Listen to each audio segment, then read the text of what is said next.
Ya wis ngono kowe kemauan itu medhak ana ing peperangan. Ana wigati apa Jonggrang?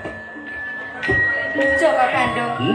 Kudune awakmu ora usah takon, kudune wis iso mikir dhewe. Kena apa aku nganti tumeka ana ing papan iki. Terus aku arep nglabuhi kakangku Prabu Kupala sing wis mbok pateni.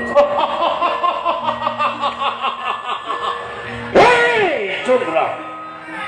Apa ora kaget aku ing atase iku bocah wadon.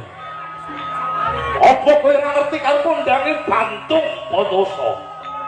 Aku duwe haji gede tur dawa. Bantung Pondoso. Hei Joko Bandung. Iya. Senadyan aku wanita nanging aku iku wanitaning prajurit Joko Bandung. Karepmu arep sabelo pati kelawan sedaya tuwa. Aku bakal bacut sabela patine Ning aku iman karo ayuku. Aku iman karo kuning kulitku. banjur Kowe ora sah perang. Kowe luwung tapek bojo. Tak buktike ya ning negara pengki.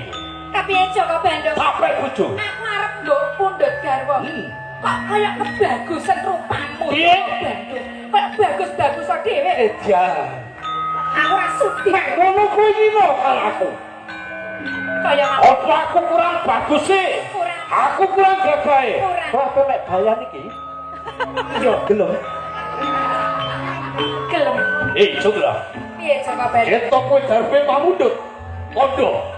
Matur apa sing kok suwun? Apa sing kang jaluk? Aku sing bakal minangkani. Joko Bandung. Ya. Ngene wae. Yen pancen sliramu tresno tenan karo aku, arep mundhut garwa aku gelem. Nanging aku duweni bebono. Joko. Bebanamu? Aku gawe kecandhi cacahe 1000 suwengi kudu dadi. Nanging aja nganti kedisikan jagone. Candi 1000 suwengi kudu dadi aja nganti kedisian jagone. Iya, Joko Bandung. Ya. Aboto dikaya apa? Nanging aku mundhut. Aku njaluk karo kowe. Aja nganti droi janji. Jalaran nalika semono. Kowe wis nate darbe pamundhut boken gawe kesumur.